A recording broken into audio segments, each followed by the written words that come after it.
안녕하세요. 잘 지내셨나요? 목소리는 잘 지낸 것 같지 않은데요.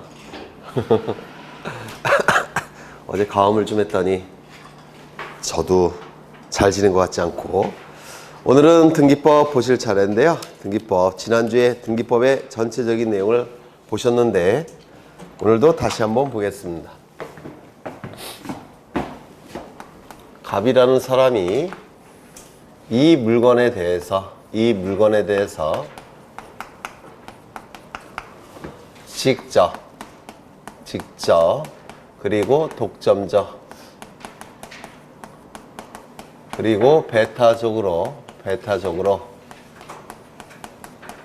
지배해서 이익을 얻을 수 있다면 이 갑은 이 물건에 대해서 권리가 있다라고 얘기합니다. 이를 물건이라고 불러요.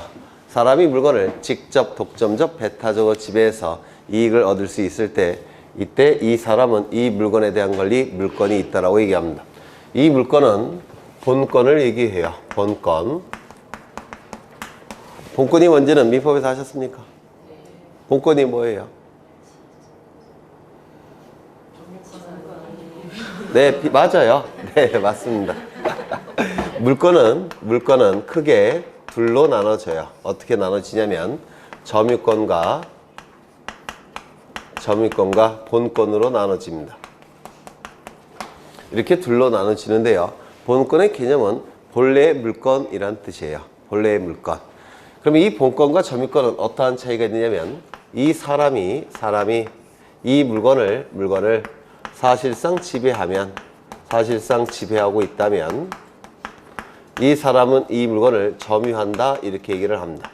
이 사람이 이 물건을 사실상 지배하고 있다면, 현재 사실상 지배하고 있다면 점유한다 라는 표현을 쓰고요. 그리고 이 점유 상태를 권리로 인정하고 있는 것이 점유권이라고 불러요. 사람이 물건을 사실상 지배하고 있다면 점유권이 있다, 이렇게 얘기를 합니다.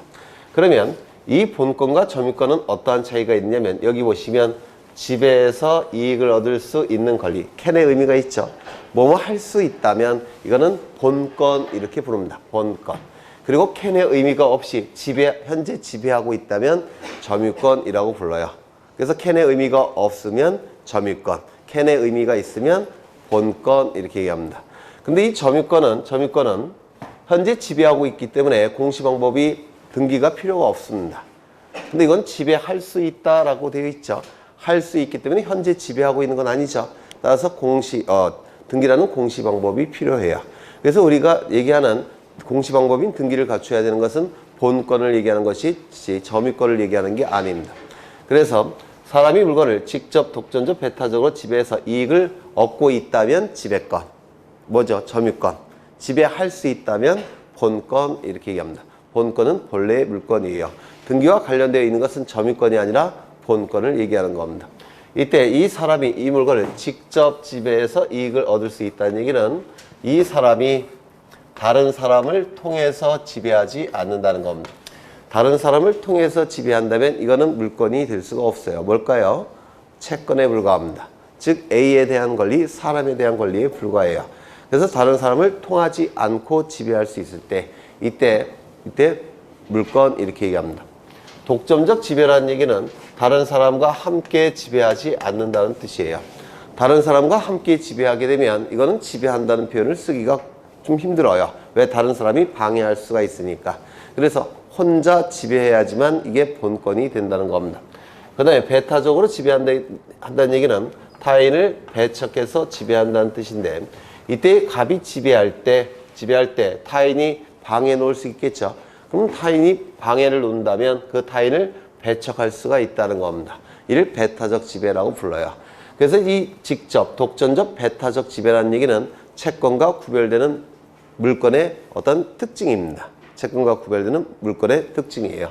그래서 사람이 물건을 직접 독점적 배타적으로 지배해서 이익을 얻을 수 있을 때, 이때 물건이 있다, 이렇게 얘기를 합니다. 이때 이 물건은 본권을 얘기한다고 했죠. 그럼 이 물건은 이렇게 강력한 내용으로 구성되어 있기 때문에 이러한 물건에 관한 정보들은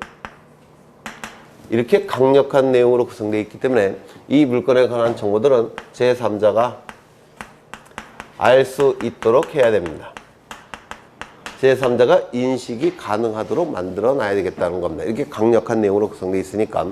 그럼 제3자가 인식이 가능하도록 하기 위해서는 제3자에게 어떻게 해야 되겠습니까? 공적으로 그 정보를 공시해야 되겠다는 겁니다. 공시해야 되겠다는 겁니다. 물건에 관한 정보들은. 그러면 공시하는 방법이 있을 텐데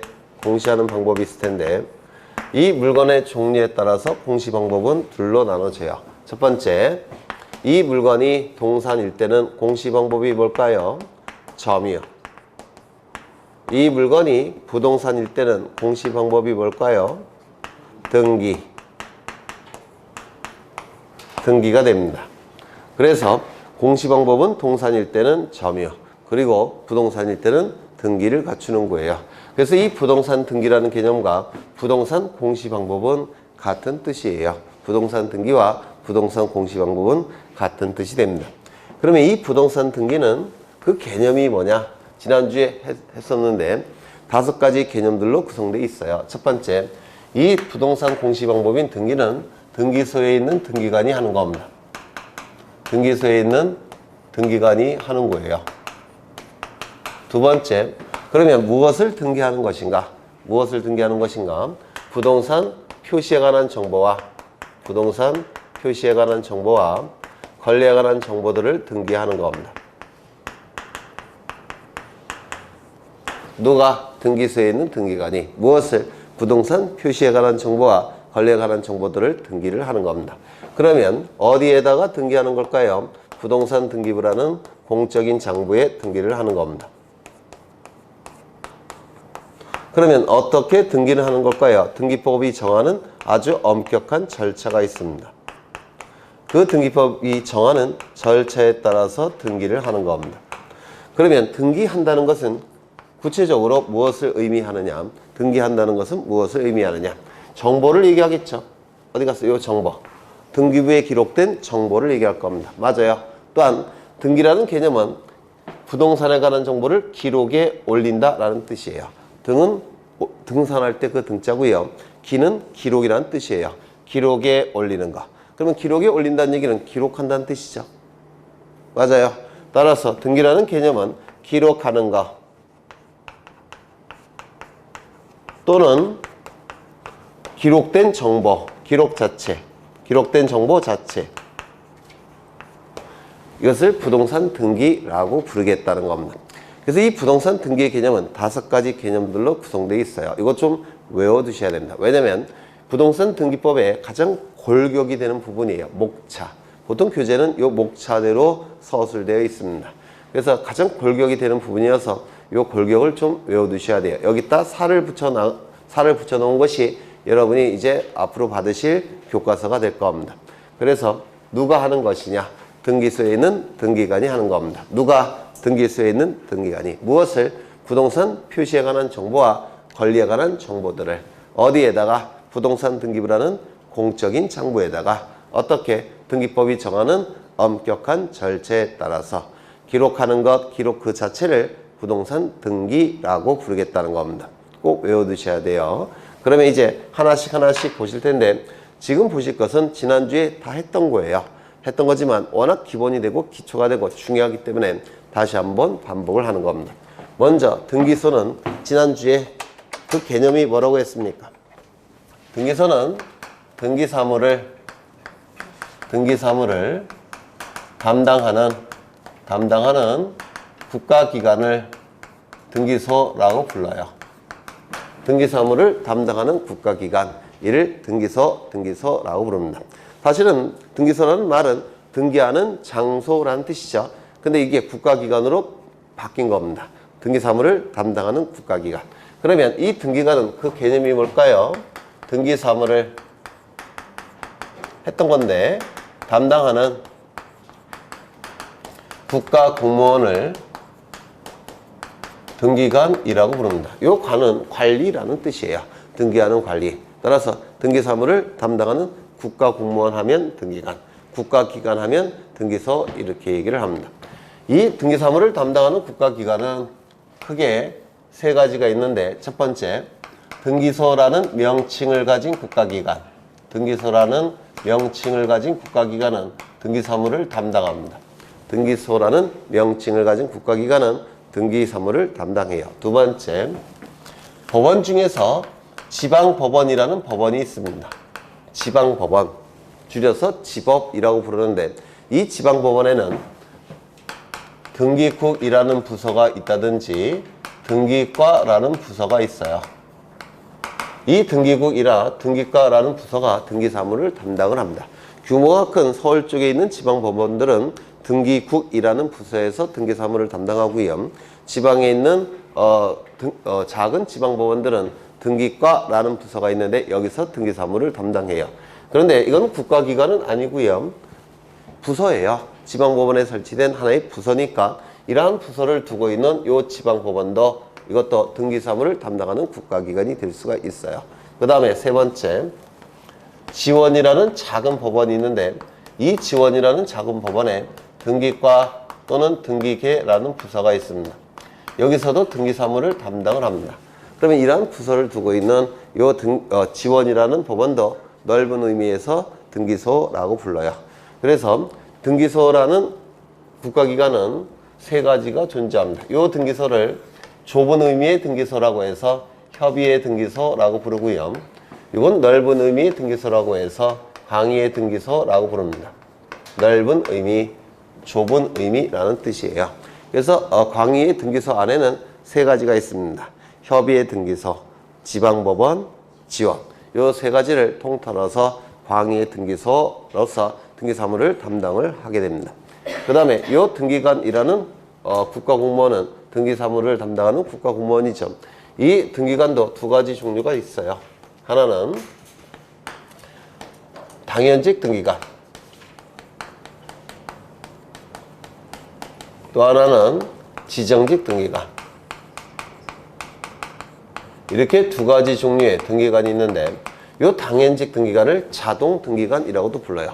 자동적으로 등기관이 된다고 해서 자동 등기관이라고도 부르는데 여기 소장님, 국장님, 과장님, 계장님은 보직 발령을 받게 되면 당연히 등기관이 됩니다. 또는 자동적으로 등기관 돼요. 그래서 이러한 소장님, 국장님, 과장님, 계장님을 당연직 등기관 또는 자동 등기관이라고 부르고요. 이 지정직 등기관은 4급 법원 공무원, 5급 법원 공무원, 6급 법원 공무원, 7급 법원 공무원 중에서 지방법원장이나 또는 지원장이 등기관으로 지정한 자, 이 자를 지정직 등기관이라고 부릅니다. 그런데 이 지정직 등기관은 보통 이것을 생략을 해요. 그래서 그냥 등기관이라고도 부릅니다. 4급, 5급, 6급, 7급 법원 공무원 중에서 지방법원장이나 지원장이 등기관으로 지정한 자, 이 자를 지정직 등기관이라고 부르는데요. 이때 여기서 출제가 되는 건 요거예요. 지정권자가 누구냐? 대법원장도 아니고 법원행정처장도 아니고 지방법원장이나 지원장이 지정하는 자, 그 자를 지정직 등기관이라고 부르는데요. 요 4급을 법원서기관이라고 불러요. 5급은 등기사무관, 등기주사, 등기주사보라고 부릅니다. 나중에 교과서를 받으시면 이러한 문구가 나올 거예요. 법원서기관, 등기사무관, 등기주사, 등기주사보 중에서 누가 지정한다고요? 지방법원장이나 지원장이 등기관으로 지정한 자, 그 자를 지정직 등기관 또는 지정직을 생략해서 등기관이라고 부를 겁니다. 이때 이 부동산 표시는 부동산이 둘로 나눠지죠. 어떻게 나눠집니까? 건물과 토지 둘로 나눠지게 될 겁니다. 따라서 이 부동산 표시에 관한 정보는 건물 표시에 관한 정보와 토지 표시에 관한 정보 둘로 나눠지게 될 거예요. 건물 표시에 관한 정보는 뭐가 있죠? 건물의 소재지, 건물의 대지 지번, 건물의 종류, 건물의 구조, 건물의 면적. 이때 종류, 구조, 면적은 건물의 내역이라는 칸에 기록합니다. 건물의 내역이라는 칸에 기록하고요. 토지 표시에 관한 정보는 뭐가 있죠? 소재, 지번, 지모, 면적을 얘기할 겁니다. 그래서 어떻게 외워달라고 제가 부탁을 드린 적이 있냐면 소, 지, 종, 부, 면. 소, 지, 면. 이렇게 외워달라고 부탁을 드린 적이 있어요. 소재지는 그 건물이 들어서 있는 행정구역을 얘기할 테고, 대지 지번은 그 건물이 들어서 있는 대지의 지번을 얘기할 테고, 건물의 종류는 아파트냐, 단독주택이냐, 빌딩이냐 이런 걸 얘기할 테고요. 구조는 철근 콘크리트로 지었느냐, 벽돌로 지었느냐, 나무로 지었느냐 뭐 이런 것들을 얘기할 테고요. 면적은 넓이를 얘기할 겁니다. 그렇겠죠? 이런 것들은 어디에 기록을 한다고 했습니까? 등기부에. 등기부에 제목을 표시하는 부분에 기록을 한다고 했습니다. 표제부라고 불러요. 등기부에 제목을 표시하는 부분. 이 표제부는 제목을 표시하는 부분이니까 책으로 본다면 겉페이지에 해당이 됩니다. 제목을 표시하는 부분이니까 겉페이지에 해당이 돼요. 그리고 이 표제부는 눈에 보이는 객관적 사실이 기록되어 있죠. 소재, 대지지번, 종류구조, 면적, 소재, 지번, 지목, 면적은 눈에 보이는 객관적 사실이 기록이 된다고 해서 표제부에서 이루어지는 등기를 사실의 등기라고 불러요. 표제부에서 이루어지는 등기를 사실에 관한 등기라고 했습니다. 권리에 관한 정보는 권리를 어떻게 나눴죠? 가장 본질적인 권리인 소유권과 소유권자가 만들어주는 소유권 이외의 권리로 나눴습니다. 그래서 가장 본질적인 권리인 소유권과 소유권자가 다른 자에게 만들어주는 소유권 이외의 권리 이렇게 둘러 나눴고요. 이때 이 정보는 우리 민법에서는 권리 변동이라고 얘기합니다. 권리 변동. 그러면 민법에서 얘기하는 권리 변동은 뭘 얘기하죠? 권리의 발생, 변경, 소멸을 얘기합니다. 근데 우리 등기법은 민법에서 얘기하는 권리 변동보다 더 많은 정보를 수집해요. 2가지를 더 수집하는데 총 6가지를 수집합니다. 보전, 설정, 이전, 변경, 소멸, 처분 제한. 이렇게 6개의 정보를 수집합니다. 이때 이 보전은 존재하는 소유권을 보호한다는 뜻이에요. 존재하는 소유권을 보호한다는 뜻이니까 발생, 변경, 소멸과는 관련이 없어요. 그 다음에 처분 제한도 처분 권능을 제한한다는 뜻입니다. 따라서 권리의 발생, 변경, 소멸과 관련이 없습니다. 권리의 발생, 변경, 소멸에 해당되는 부분은 요 4개예요. 요 4개만 권리의 발생, 변경, 소멸에 해당이 돼요. 그래서 우리 등기법에서는 민법에서 수집하는 정보보다 2가지가 더 추가되어 있는 겁니다. 그래서 이렇게 6가지 정보를 등기를 하게 되는데요. 이때 소유권에 관한 보전, 이전, 변경, 소멸, 처분, 제한에 관한 정보들은 등기부의 첫 번째 구성 부분에 등기를 합니다. 첫 번째 구성 부분에. 이를 갑부라고 불러요. 갑은 첫 번째, 부는 구성 부분이라는 뜻입니다. 소유권 이외의 권리에 관한 설정, 이전, 변경, 소멸, 처분, 제한에 관한 정보들은 등기부의 2번째 구성 부분에 기록을 합니다. 을구라고 불러요. 갑은 첫 번째, 을은 2번째, 구는 구성 부분이란 뜻입니다. 그렇다면 갑구도 존재하고 을구도 존재하는데 등기부는 이렇게 표제부, 갑구, 을구로 구성이 되어 있습니다. 표제부, 갑구, 을구 세 부분으로 구성된 장부가 등기부라고 불러요. 이때 갑구, 을구는 권리에 관한 내용들이 기록이 되죠. 권리에 관한 내용이 기록이 되니까 갑구, 을구에서 이루어지는 등기를 권리의 등기라고 불러요. 표제부에서 이루어지는 등기를 사실의 등기, 갑구, 을구에서 이루어지는 등기를 권리에 관한 등기라고 부릅니다. 그러면 이 보전, 설정, 이전, 변경, 소멸, 처분, 제한은 잠시 있다가 하나씩 설명을 드릴 겁니다. 그 다음에 이 등기부는 크게 부동산이 두 가지니까 등기부도 두 가지겠죠. 어떻게 나눕니까? 부동산이 건물과 토지로 나눠지죠. 따라서 등기부도 두 가지가 있어요. 건물 등기부 그리고 토지 등기부. 우리 부동산 등기법은 등기부의 종류를 법에서 정해놓고 있습니다. 이를 법정되어 있다 이렇게 얘기합니다. 등기부의 종류를 법에서 딱 정해놓고 있습니다. 건물 등기부, 토지 등기부. 다만 공시의 편의를 위해서 건물 등기부는 둘로 나눠서 편제합니다. 일반 건물 등기부와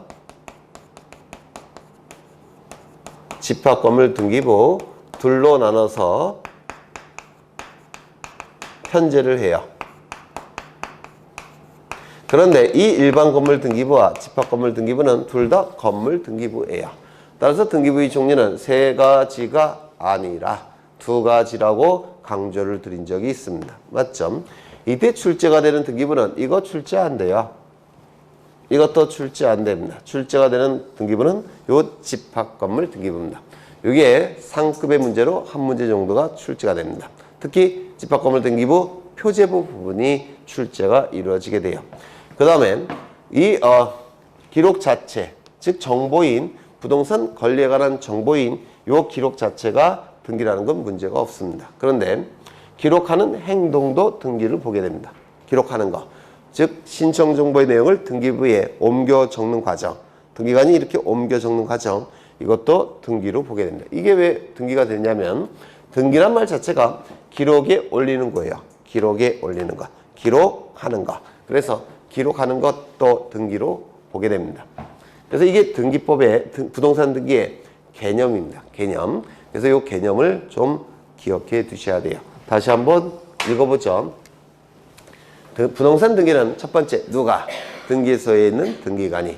두 번째 무엇을? 부동산 표시에 관한 정보와 권리에 관한 정보를. 세 번째 어디에다가? 부동산 등기부라는 공적인 장부에다가. 네 번째 어떻게? 등기법이 정하는 절차에 따라서 기록하는 것, 기록 그 자체를 부동산 등기로 보겠다는 겁니다.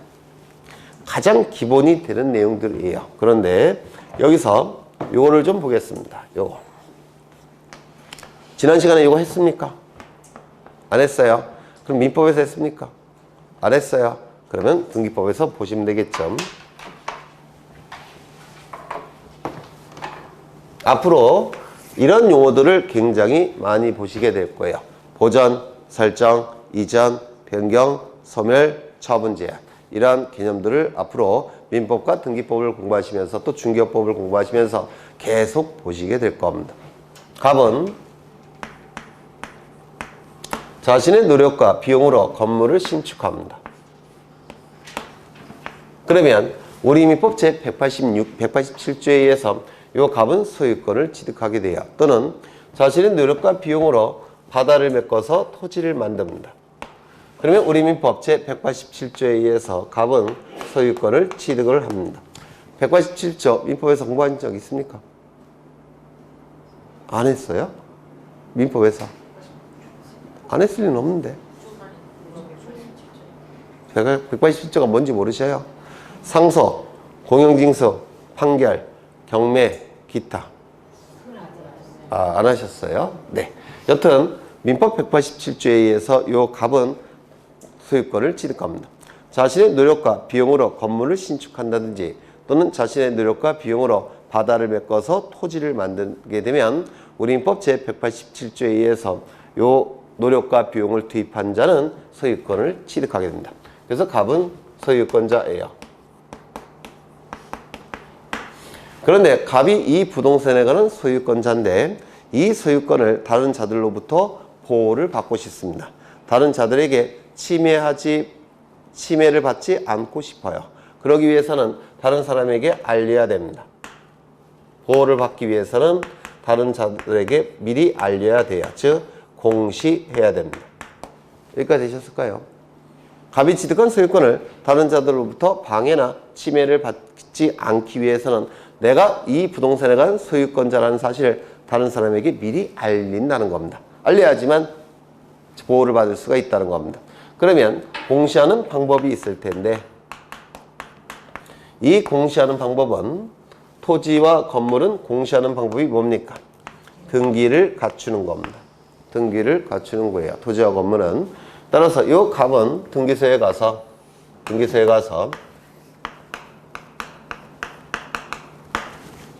내가 가지고 있는 소유권을 보호받기 위해서 공시 방법인 등기를 갖춰달라고 요구를 해야 됩니다. 이때 하는 등기가 뭐냐면 소유권 보전 등기라는 겁니다. 이 보전 등기를 요구를 한다는 겁니다. 어디 가서? 등기소에 가서 이를 보전 등기를 신청한다 이렇게 얘기를 해요. 그럼 이 보전 등기는 그 개념이 뭐냐면 존재하는 소유권을 보호받기 위해서 최초로 갖추는 공시 방법인 등기, 이를 보전 등기라고 불러요. 그럼 이 보전은 존재하는 소유권을 보호한다 라는 뜻입니다. 따라서 소유권에서만 쓸 수 있는 단어입니다. 소유권에서만 쓸 수 있는 단어고 다른 권리에서는 쓸 수가 없어요. 이 존자 안에는 소유권의 개념이 들어가 있기 때문에 그렇습니다. 두 번째, 이 보전 등기를 통해서 갑은 소유권을 취득하는 게 아닙니다. 보전 등기 이전에 이미 소유권을 가지고 있는 상태예요.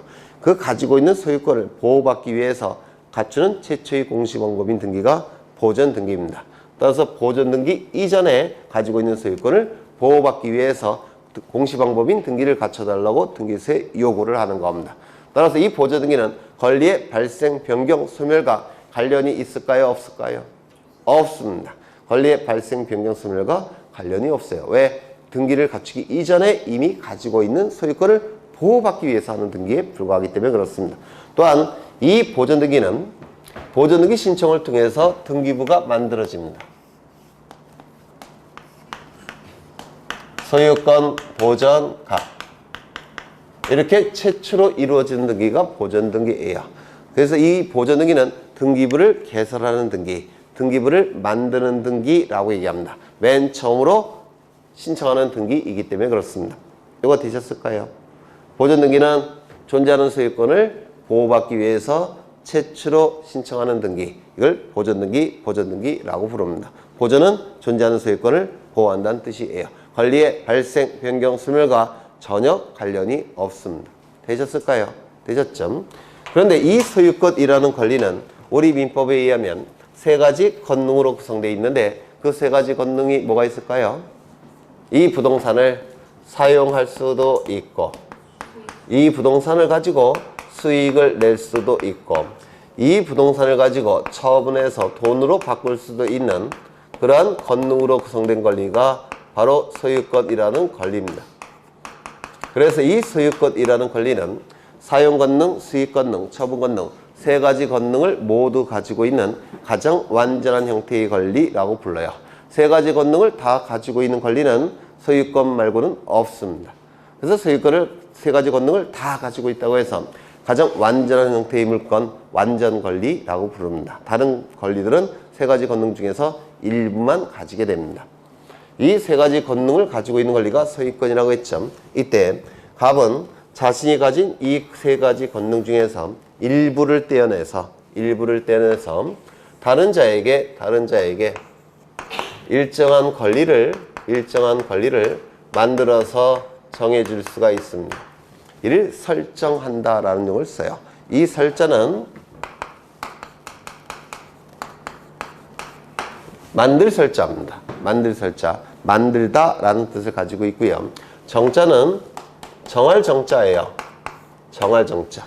그러면 설정이란 단어는 갑이 자신이 가지고 있는 권능 중에서 일부를 떼어내서 다른 자에게 일정한 권리를 만들어서 정해주는 것. 이를 설정이라는 용어를 씁니다. 이때 갑이 요 두 가지 권능을 떼어서 을에게 일정한 권리를 만들어주게 되면 을은 용의 물권이라는 권리를 취득합니다. 그러면 이 용의 물권은 어떠한 권능으로 구성된 물권입니까?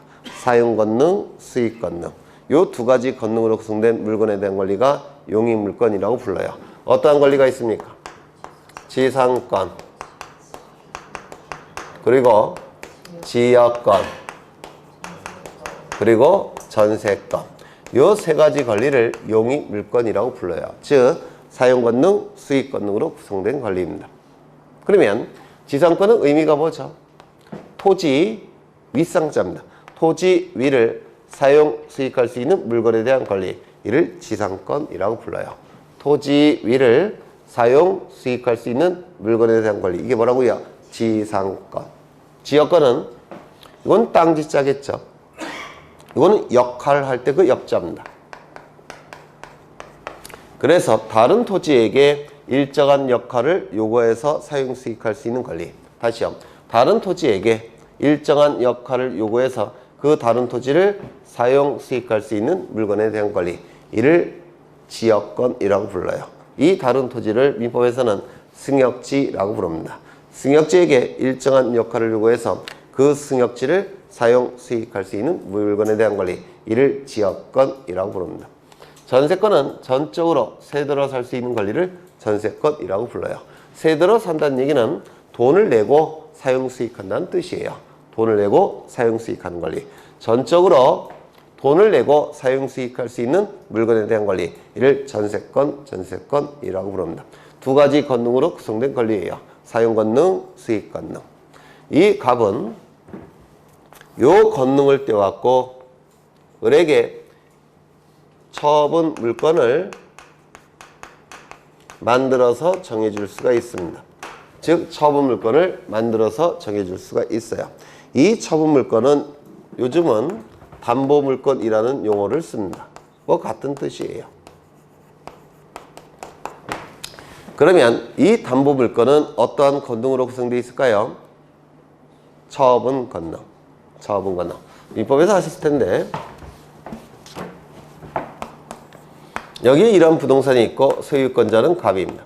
갑이 을로부터 돈을 빌립니다. 얼마를 빌렸느냐면 10억 원을 빌려요. 그러면 그냥 빌려줄까요? 아니면 담보를 요구할까요? 을은 담보를 요구하겠죠. 그래서 담보를 갑은 을에게 제공을 해야 됩니다. 이때 대표적인 담보가 저당권을 설정해 주는 겁니다. 그래서 갑은 을에게 저당권을 설정해 줍니다. 그러면 을은 두 가지 권리를 취득하게 돼요. 첫 번째, 10억의 채권. 왜요? 10억 원을 빌려줬으니까. 맞아요. 두 번째, 갑은 을에게 저당권을 만들어줬죠. 저당권을 취득하게 됩니다. 그런데 이 10억 채권에 대해서 변제기가 있겠죠. 맞아요. 변제해야 할 날짜가 있겠죠. 그 변제기에 이 채권이 변제되지 않았다는 겁니다. 그러면 이 을은 열 받을까요? 안 받을까요? 열 받겠죠. 따라서 이 저당권을 실행합니다. 그럼 저당권을 실행한다는 얘기는 경매 절차로 넘긴다는 겁니다. 경매 절차로 넘겨서 경매 절차를 통해서 다른 자에게 처분한다는 뜻이에요. 저당권을 실행한다는 얘기는. 그리고 이 부동산이 경매 절차를 통해서 처분이 이루어지게 돼요. 그러면 여기 경락대금이 나오겠죠. 맞습니까? 경매대금, 경락대금이 나오지 않겠습니까? 이 경락대금으로부터 이 채권을 순위에 맞춰서 배당을 받아갑니다. 그러면 이때 경락인이 있겠죠.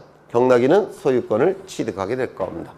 그러면 이 담보물건, 처분물건은 여기에 포인트를 두면 이 저당권을 뭐라 부를까요? 담보물건. 여기에 포인트를 둔다면 저당권을 뭐라고 부를까요? 처분물건. 그래서 제가 대학 다닐 때는 저당권을 담보물건이라고도 부르고 처분물건이라고도 불렀어요. 제가 대학 다닐 때니까 한 10년쯤 전이겠죠. 근데 요즘은 이 용어를 거의 써요. 요즘은. 이전에는 두 개 다 썼는데 지금은 이 용어를 씁니다. 그래서 처분물건, 담보물건 같은 뜻입니다. 요즘은 담보물건이라는 용어를 더 많이 쓰는데요. 어떠한 권능으로 구성되어 있을까요? 처분권능. 처분권능으로 구성된 물건이 담보물건입니다. 그러면 이러한 처분물건, 담보물건은 어떠한 것들이 있습니까? 유치권, 저당권, 질권. 이런 것들이 대표적인 담보물건이에요. 근데 이 유치권은 유치할 수 있는 권리를 유치권이라고 하는데 어떠한 물건에 관한 채권이 발생했을 때 그 물건을 변제가 이루어질 때까지 내 수중에 머무르게 해서 둘 수 있는 권리, 즉 유치할 수 있는 권리, 이를 유치권이라고 부릅니다. 근데 이 유치권은 우리 민법에서 법이 정한 담보물권이라고 불러요. 법정 담보물권이라고 부릅니다. 이 유치권을 민법에서. 그럼 법정 담보물권은 그 개념이 뭐냐면 법이 정한 요건을 구비한다면 담보물권으로서의 효력을 인정하겠다는 겁니다. 이걸 법정 담보물권이라고 불러요. 그런데 이 법이 정한 요건 안에는 등기가 없습니다. 등기가 없어요. 그래서 이 유치권은 등기가 불가능한 물건이에요. 등기가 불가능한 물건입니다. 그 다음에 이 저당권은 저당 잡을 수 있는 권리를 저당권이라고 하죠. 담보물권의 왕이다, 킹이다 라는 평가를 받습니다. 그래서 이 저당권은 정말 중요한 담보물건이 될 거예요. 등기가 당연히 가능할 거고요. 이 질권이라는 물건은 이 질자가 인질이라는 뜻이에요. 인질. 그래서 인질로 가질 수 있는 권리를 질권이라고 얘기합니다. 그러면 전당포 사장님은 어떤 사람들이 들어와서 뭐 카메라나 금반지나 이런 거 맡기고 전당포 사장님으로부터 돈을 빌려가죠. 맞아요. 그러면 이 금반지나 카메라가 전당포 사장님이 인질로 갖는 겁니다. 이를 질권이라고 불러요. 돈을 빌려주고 뭔가를 받아서 인질로 가질 수 있는 권리, 이를 질권이라고 부르는데요. 요 질은 인질이라는 뜻인데 인질이 될 수 있는 건 두 가지예요. 동산, 그 다음에 권리. 그래서 질권의 종류는 두 가지가 있습니다. 동산 질권, 권리 질권. 이런 것들은 원칙적으로 등기와 관련이 없습니다. 동산은 점유죠. 그렇죠.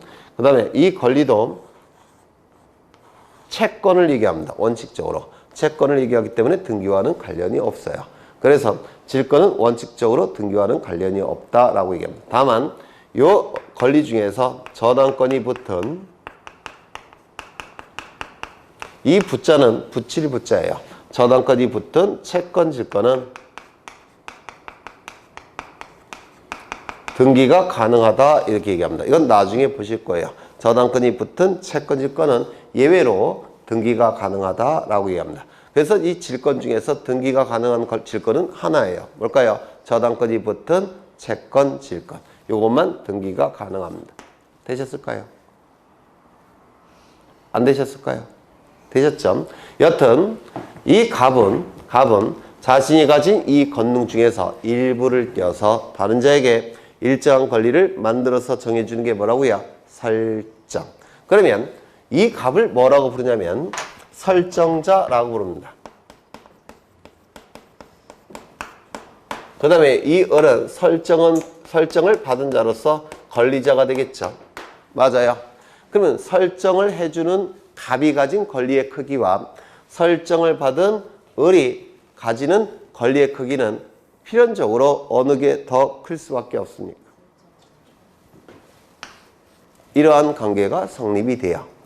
설정이란 말 자체가 자신이 가진 권능 중에서 일부 권능을 떼어서 다른 자에게 일정한 권리를 만들어주는 것이기 때문에 설정을 해주는 갑이 가진 권리의 크기와 설정을 받은 을이 가진 권리의 크기는 그 차가 이런 관계가 성립될 수밖에 없다는 겁니다.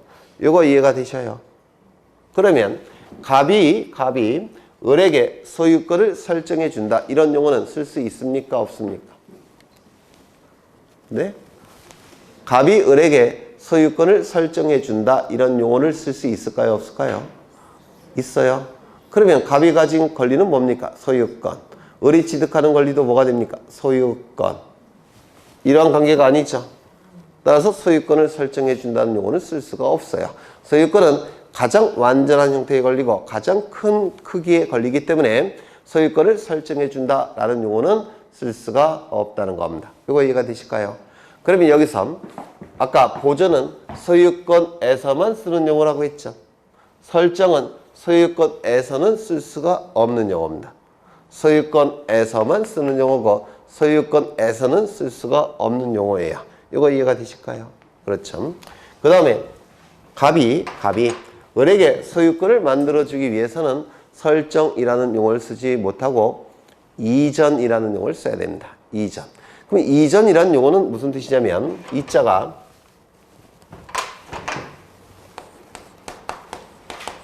옮길 이자에 부를 전자예요. 이거 외우느라고 정말 힘들었어요. 전체에서 이것만 외우고 왔는데 이게 옮길 이자, 부를 전자. 그래서 갑이 자신이 가진 소유권을 굴려갖고 을에게 옮기는 거.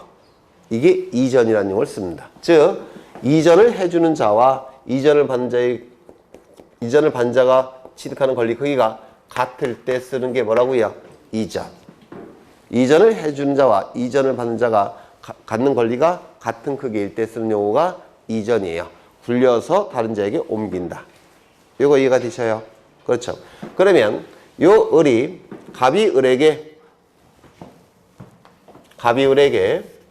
자신이 가진 요 권능을 띄어서 을에게 전세권을 만들어줄 수가 있겠죠. 그러면 전세권을 취득하게 될 겁니다. 갑은 을에게 전세권을 설정해주면 을은 전세권을 취득할 거예요.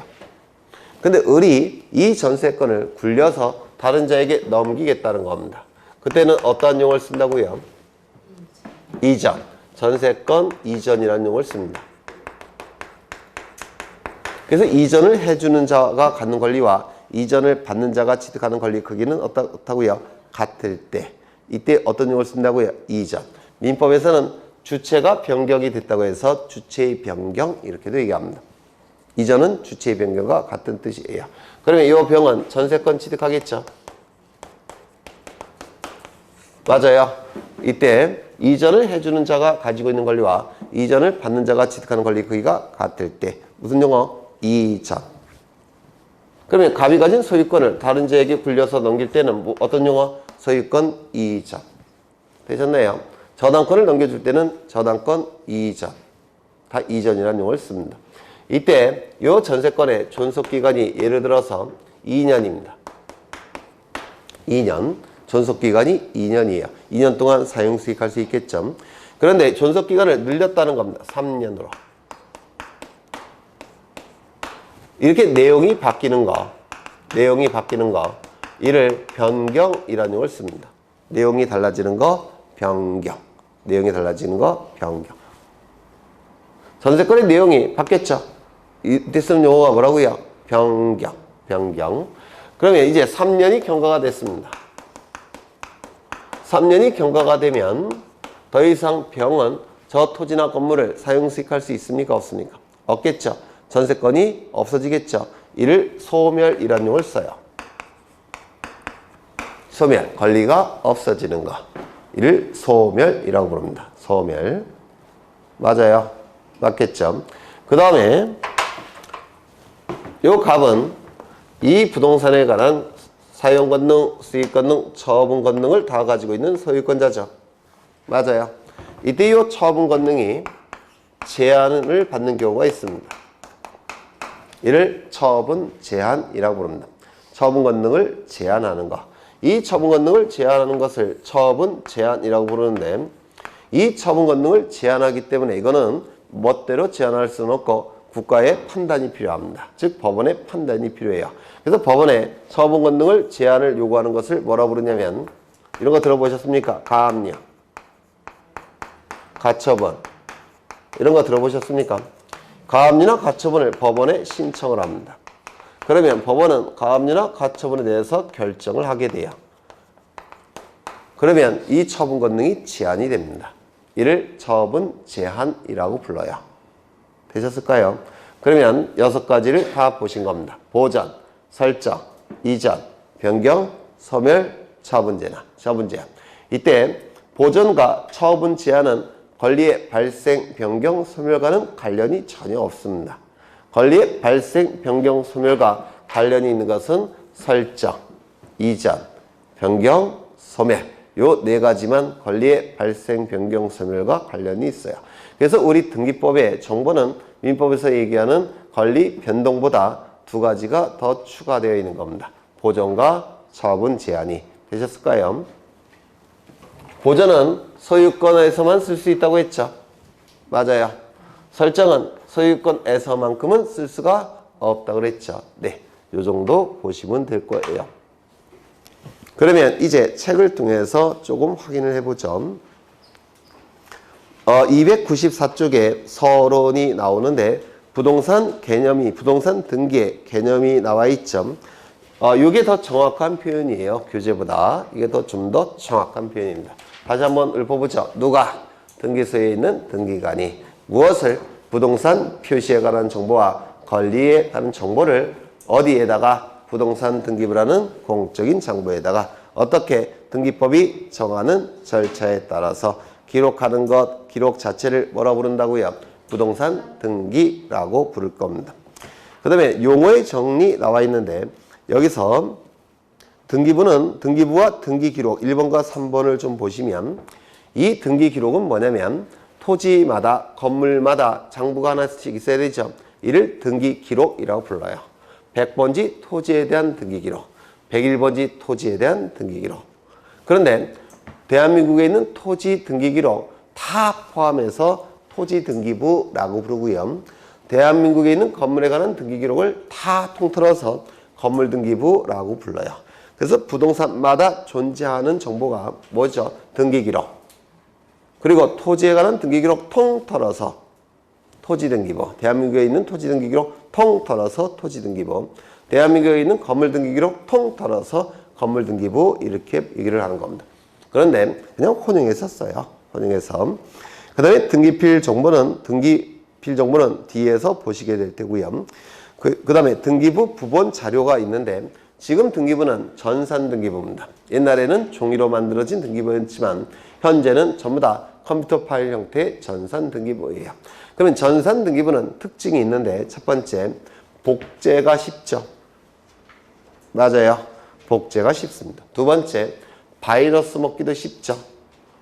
그래서 이 전산등기부는 다 내용이 훅 날아가 버릴 수도 있어요.